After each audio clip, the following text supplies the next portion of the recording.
बहुत स्वागत है आप सभी का। आपके साथ मैं अक्षय विदुआ, आप देख रहे हैं स्वराज एक्सप्रेस। भारतीय जनता पार्टी ने छत्तीसगढ़ प्रदेश संगठन में बड़ा बदलाव किया है। पहले विष्णुदेव साय और फिर अब उनकी जगह अरुण साफ को प्रदेश अध्यक्ष बनाए जाने के बाद पार्टी ने अब नेता प्रतिपक्ष में भी बदलाव कर दिया है। पार्टी ने धर्मलाल कौशिक की जगह अब नारायण चंदेल को नेता प्रतिपक्ष बनाया है। नारायण चंदेल को नेता प्रतिपक्ष बनाए जाने का फैसला भाजपा विधायक दल की बैठक में सर्वसम्मति से लिया गया। भाजपा नेताओं ने इस परिवर्तन को मिशन 2023 के लिए सकारात्मक बताया है, तो कांग्रेस इसे वरिष्ठ विधायकों की उपेक्षा बता रही है।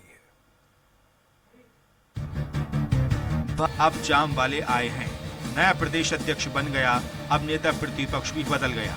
भाजपा में वरिष्ठ लोगों की उपेक्षा की गई है कि कांग्रेस पूरे देश में समाप्ति की ओर है। कांग्रेस का जो सूरज है वो अस्त होने वाला है। सिर्फ राजस्थान और छत्तीसगढ़ में कांग्रेस बची है।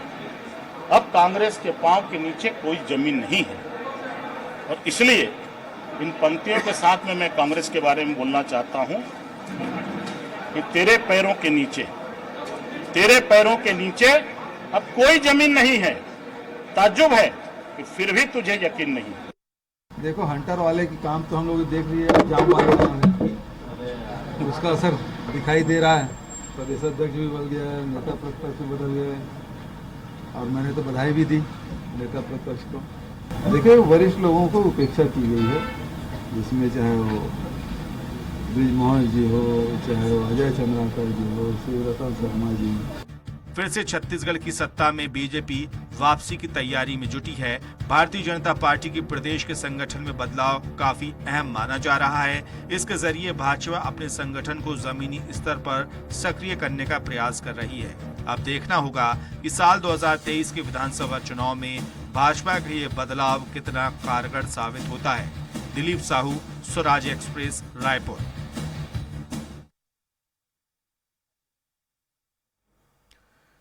तो आइए चर्चा की शुरुआत करते हैं और हम ये समझने की कोशिश करेंगे कि दरअसल आप केंद्र से देखें, शीर्ष से देखें, शीर्ष नेतृत्व से लेकर नीचे तक का बदलाव देखें।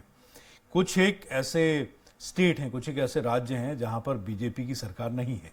वहां बीजेपी पूरी तरीके से कोशिश करेगी और कर रही है। बीजेपी का सपना है भगवा भारत का। कुछ एक प्रदेश ऐसे हैं जहां पर अभी भगवा रंग कमजोर है और उसी को लेकर बीजेपी की, भारतीय जनता पार्टी की ये पूरी कोशिश है। छत्तीसगढ़ इसमें एक राज्य है। पूरे देश में इस वक्त बीजेपी के संगठन में बदलाव हो रहे हैं और केंद्र से लेकर राज्यों तक हो रहे हैं। छत्तीसगढ़ की हम पड़ताल कर रहे हैं। तो आइए चर्चा की शुरुआत करते हैं। पूर्व महापौर कांग्रेस नेता प्रमोद दुबे हमारे साथ जुड़े हुए हैं। इसके अलावा बीजेपी प्रवक्ता अनुराग सिंहदेव हमारे साथ जुड़े हुए हैं और राजनीतिक विश्लेषक डॉक्टर लखन चौधरी जुड़ेंगे आगे हमारे साथ। बहुत बहुत स्वागत है आप सभी मेहमानों का स्वराज एक्सप्रेस के रायपुर स्टूडियो में। तो सबसे पहले डॉक्टर लखन चौधरी, राजनीतिक विश्लेषक होने के नाते मैं आपसे जानना चाहूंगा, क्योंकि हम अगर राजनीतिज्ञों का पक्ष इसमें लेंगे, जनप्रतिनिधियों का पक्ष हम इसमें लेंगे, तो बात यह आएगी कि हर आदमी, हर व्यक्ति अपने झुकाव के चलते जो है उस तरीके की बातों को तवज्जो देता है टीवी स्क्रीन पर। लेकिन हमारा काम है कि हम निष्पक्ष रूप से अपने दर्शकों को समझा पाएं कि आखिर ये वजह क्या है। राजनीतिक समझ वाले लोग अच्छे से जानते हैं कि आखिर ये क्यों हो रहा है पूरे देश भर में।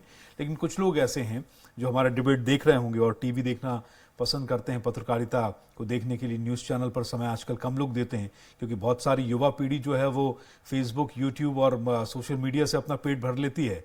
कुछ एक ज्ञान पिपासु लोग आपके, हमारे पीढ़ी के रह गए हैं जो टीवी पर समाचारों को देखना और इस तरह की चर्चाओं को देखना पसंद करते हैं।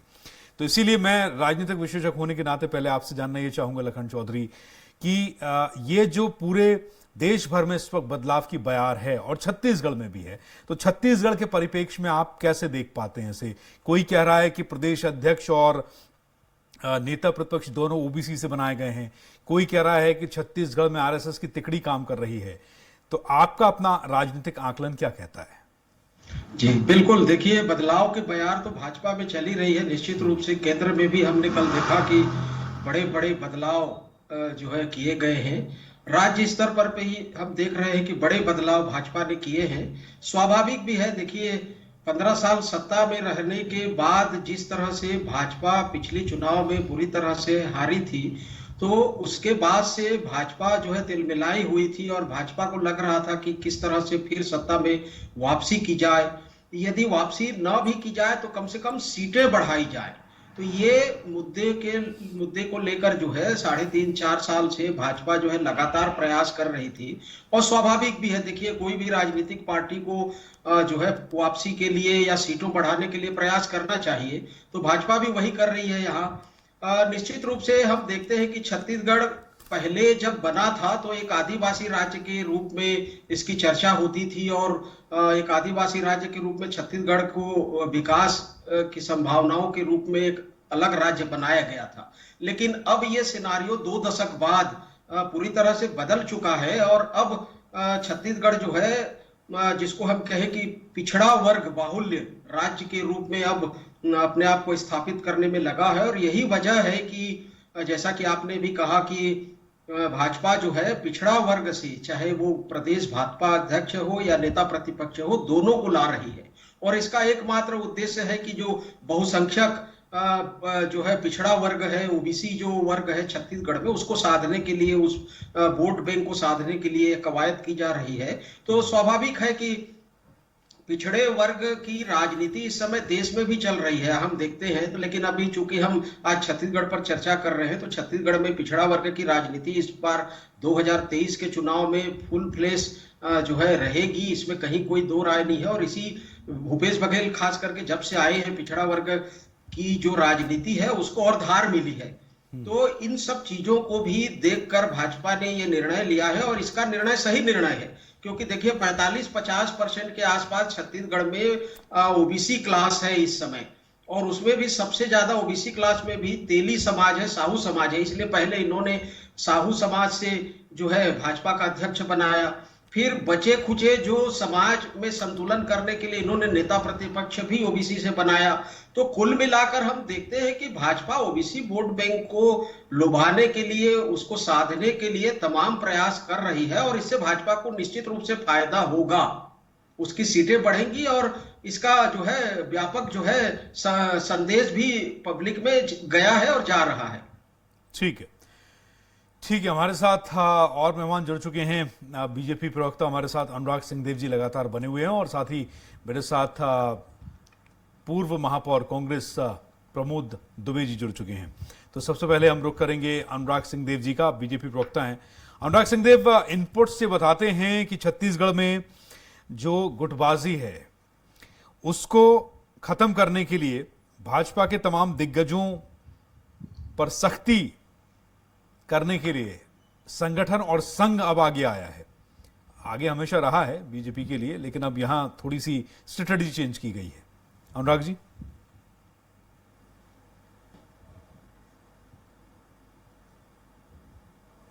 किसी भी स्पोर्ट्स में किसी भी टीम के लिए कैप्टन और नेतृत्व ये तय करता है कि कौन सा खिलाड़ी कहाँ पे खेलेगा, कौन फॉरवर्ड खेलेगा, कौन डिफेंस खेलेगा, कौन सेंटर में खेलेगा, कौन गोल कीपिंग करेगा। तो समय समय पर ये बदलाव स्वाभाविक है और क्योंकि चुनावी समय पर हम खड़े हुए हैं, चुनाव का समय आ रहा है, तो ऐसे समय में सब प्रकार की स्ट्रेटेजिकल मूवमेंट हर दल में चलता है और उसी के तहत ये नई नियुक्तियां भारतीय जनता पार्टी के अंतर्गत की हैं। बीजेपी का बहुत स्पष्ट मानना है, जिस तरीके से देश भर में कांग्रेस विदाई की ओर है, सिर्फ 2 राज्य बच गए, राजस्थान और छत्तीसगढ़। तो छत्तीसगढ़ में भी हमारा टारगेट 2023 में यही है कि हम छत्तीसगढ़ में कांग्रेस को आउट करें और स्पष्ट रूप से बीजेपी एक टीम स्पिरिट के साथ हम गोल पोस्ट की ओर ध्यान दे रहे और हमारा लक्ष्य है कि सरकार के खिलाफ हम एकजुट होकर लड़ाई लड़ें और 23 में इसके खिलाफ मैंडेट लेकर आए और सरकार यहाँ पर स्थापित करें और इसको लेकर कवायद है। लेकिन मुझे एक बात की बहुत आश्चर्य है, मैं कई डिबेट्स में भी पार्टिसिपेट भी किया, लगातार 2 दिन से हूँ। मुझे ये समझ में नहीं आता है कि भाजपा में भी कोई बदलाव हो रहा है तो कांग्रेस को इसमें दिलचस्पी क्यों आ जाती, क्यों उनको ये महसूस होने लगता है कि ये हो गया, ये उपेक्षा हो गई, ये अपेक्षा हो गई, ये गलत हो गया, ये दिन ठीक नहीं था, इस प्रकार का विश्लेषण कांग्रेस के लोग क्यों करने लगते हैं? ये तो आंतरिक मामला है किसी भी दल का, इसमें इनकी रुचि एक सीमित होनी चाहिए और अपने गिरेबान में झांकने के छोड़ बीजेपी की तरफ उंगली उठाने का काम। ठीक है, प्रमोद दुबे जी हालांकि अभी बोले नहीं हैं, लेकिन उसके पहले ही आपने अनुराग सिंह देव जी ने बोल दिया है, तो प्रमोद दुबे जी बता दीजिए कि इनके कहने का मतलब यह है कि संगठन में बदलाव हमारे हो रहा है, कांग्रेस के पेट में दर्द क्यों है? नहीं अक्षय जी, हमारे पेट में तो पहले भी दर्द नहीं था। जिनके चाल चरित्र और चेहरे सरकार गिराने की हो, चाहे वो मध्य प्रदेश की बात करें, चाहे गोवा की बात करें, चाहे महाराष्ट्र की बात करें, इनका तो सवेरे से काम यही है कि जो चुनाव में विधायक जीत के आए हैं उनको मंडी की ओर ले जाना इनका कर्तव्य है। और ये ऐसी बात कर रहे हैं कि दिलचस्पी क्यों है? आपकी कैसे दिलचस्पी रही जाके मध्य प्रदेश में सरकार गिराने की और बनाने की? आपकी कैसे दिलचस्पी रही गोवा में जाके वहां तोड़फोड़ करना? अभी झारखंड में अक्षय जी आपने देखा तो जो जिनके, और मजे की बात यह है अक्षय जी कि हमको वास्तव में आज भी कोई दिलचस्पी नहीं है। दिलचस्पी इन्हीं के नेताओं की रही है कि अगर बहुत अच्छा काम किए होते छत्तीसगढ़ में तो 14 सीट में तो कम से कम नहीं आते, विपक्ष में भी होते तो 34, 35, 40 सीट में होते। रही बात तो हमको बहुत ज्यादा कोई इनके संगठन से लेना देना नहीं है। भूपेश बघेल जी की सरकार जिस दिन से बनी है, गोधन न्याय योजना से लेकर गौमूत्र तक की जितनी योजनाएं हैं, जिनको माननीय प्रधानमंत्री जी लाल किले की प्राचीर से लेकर हर बात में कहते हैं कि छत्तीसगढ़ में देखिए आप काम कैसा हो रहा है, तो 25 बार अगर किसी राज्य सरकार को प्रथम पायदान पर इनाम मिले, बेरोजगारी की दर में अगर 0.6% अगर देश में नाम रोशन हो, तो हमें इसकी चिंता नहीं है कि ये किसको बदल रहे हैं, किसको ला रहे हैं। लेकिन ये भी बात कहीं ना कहीं सिद्ध होती है कि क्या आदरणीय धर्मलाल कौशिक जी वो योग्य नहीं थे, या अभी 3 साल बाद समझ में आया कि वो योग्य नहीं थे, या आदिवासियों की बार बार बात करने वाले, उसी मंच से बात करने वाले लोग अगर विष्णुदेव साय जी को हटा करके नए अध्यक्ष लाते हैं तो ये अपनी अंतरात्मा में झांके कि सवेरे ये क्या कहते आए हैं, दोपहर को ये क्या कहते हैं और शाम तक की इनकी रीति नीति क्या होती है। तो अक्षय जी, भारतीय जनता पार्टी अपने चाल चरित्र और चेहरों के कारण चाहे कितनों चेहरे बदल दें, ये इनका वो पुराना जो इतिहास है उससे तो लोग वाकिफ ही हैं। कितनों बदल लें, भले 8 महीने बाद फिर बदल लें, लेकिन इस बदलाव से कम छत्तीसगढ़ में तो कोई प्रभाव बिल्कुल नहीं पड़ेगा, क्योंकि यहाँ की सरकार ने लोगों के मन के अनुरूप काम किया है। चाहे वो आत्मानंद इंग्लिश मीडियम स्कूल की बात करें, चाहे बिजली बिल की दर को आधा करने की बात करें, चाहे हम शहरों की अगर बात करें तो नियमितीकरण कानून की बात करें, ग्रामीण क्षेत्रों में अगर आप देखेंगे तो किसानों में आज जो हर्षोल्लास है कि बीजापुर जैसे अगर अंतिम जिला है, वहां अगर कहीं इस मंदी के दौर में भी 2000 लोग मोटरसाइकिल खरीदते हैं, तो निश्चित रूप से ये सरकार जो है, इसे कहा जा सकता है कि आम आदमी की सरकार है, किसानों की सरकार है, युवाओं की सरकार है, महिलाओं की सरकार है, सबके लिए सर्वहारा वर्ग की सरकार है। ठीक है, ये तो बात हुई आपकी पार्टी स्तर की बात हुई, और आपने जो कहा पूर्व महापौर प्रमोद दुबे जी और अनुराग सिंह देव जी बीजेपी की ओर से हैं। लेकिन डॉक्टर लखन चौधरी, आपके लिए मेरे पास से इनपुट ये है कि हम बात कर रहे हैं एक राजनीतिक विश्लेषण की,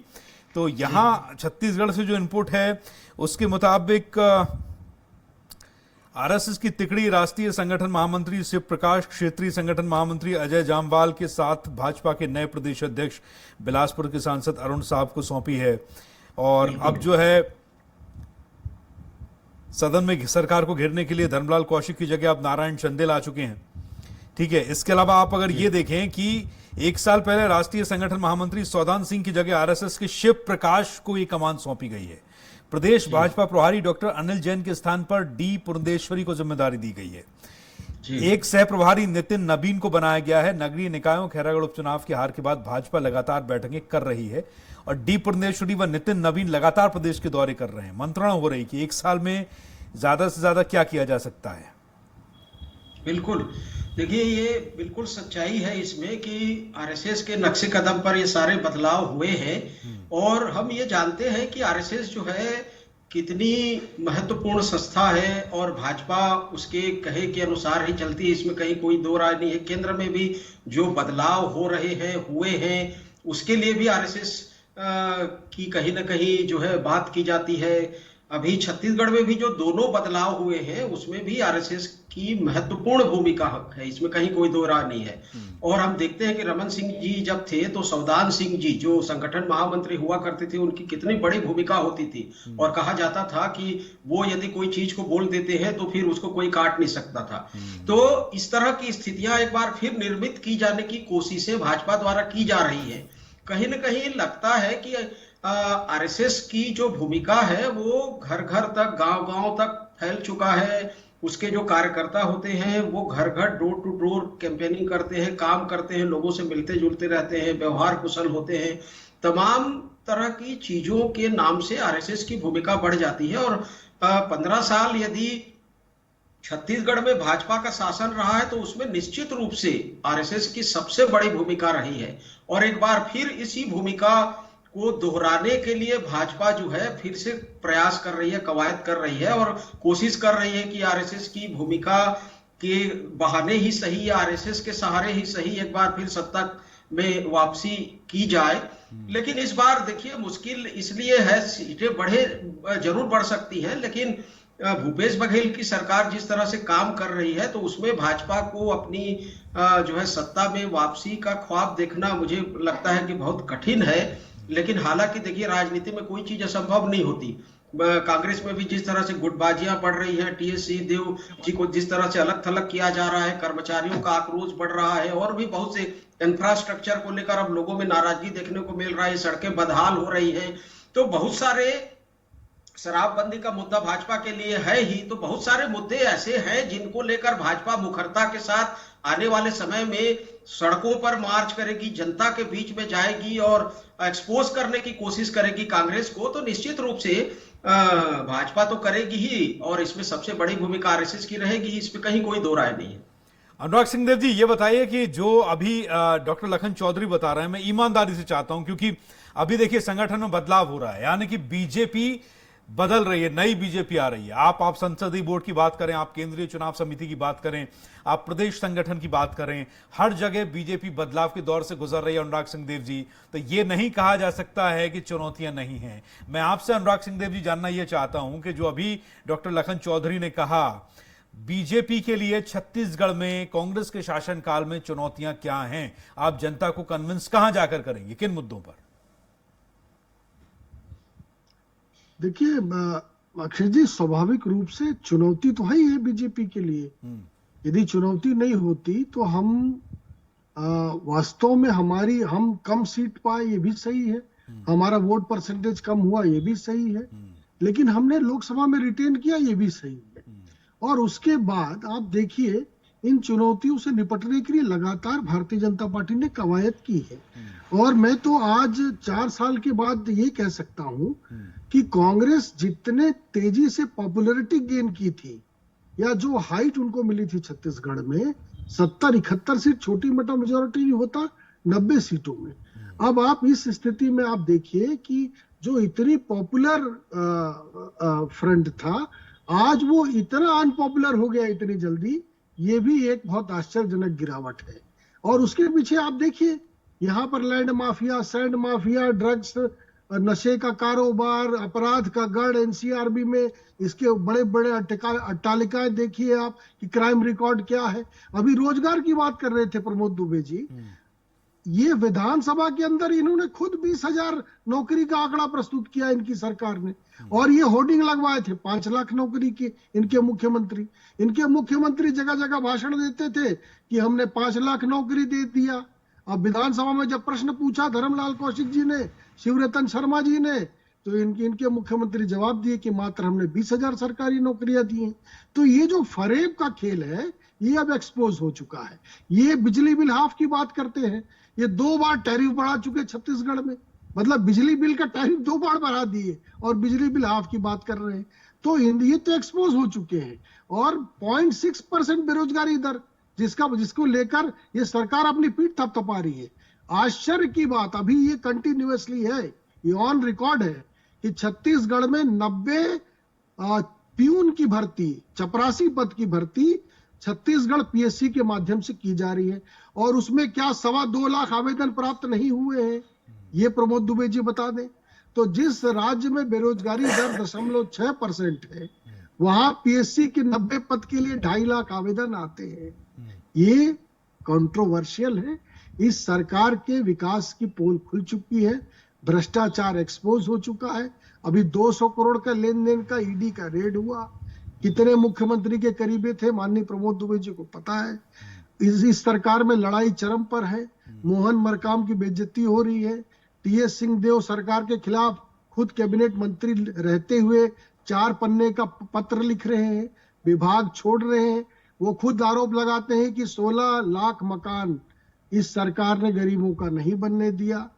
तो एक्सपोज है, सब कुछ सामने है, और हम तो आरोप लगा रहे हैं कि मुख्यमंत्री भूपेश बघेल 16 लाख गरीबों का मकान इन्होंने छीन लिया और अपने 500 करोड़ का चलिए ठीक है, सीएम मैं हाउस प्रमोद बना दुबे जी से दिया। जवाब ले लूं, क्योंकि ये तो आरोप जो है आपके अंतहीन है, और जितने आपके आरोप हैं उतने जवाब प्रमोद दुबे जी के पास भी होंगे। लेकिन हम तो ये मानते हैं कि जनता इन पर कन्विंस कब होती है। ठीक है, इन्फ्लुएंस पार्टियां कर सकती हैं अपने अपने मुद्दों को लेकर, लेकिन आजकल का जो मतदाता है, जब से ये स्मार्टफोन हाथ में आए हैं तब से उसका अपना विवेक अति जागरूक हो चुका है। ठीक कह रहा हूं मैं दुबे जी?